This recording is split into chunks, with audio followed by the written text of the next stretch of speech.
আসসালামু আলাইকুম। আজ 17 তারিখ 7/2025। নাসিমার ডাইন পা অপারেশন করা হবে।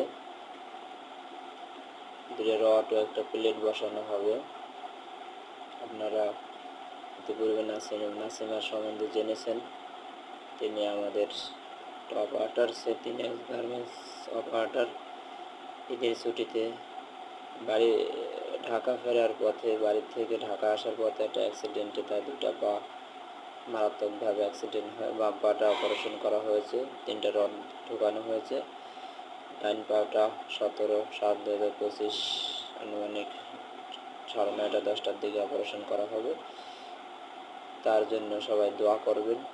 তার পরিবার আপনাদের কাছে দোয়া চেয়েছে। যারা একসাথে গার্মেন্টসে চাকরি করতেন সবার কাছে দোয়া চেয়েছে।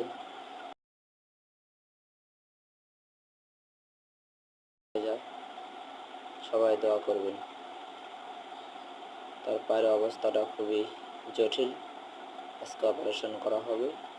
সবাই তার পায়ের জন্য দোয়া করবেন। আর আর্থিকভাবে যদি কেউ সাহায্য করতে চান তাও জানাবেন।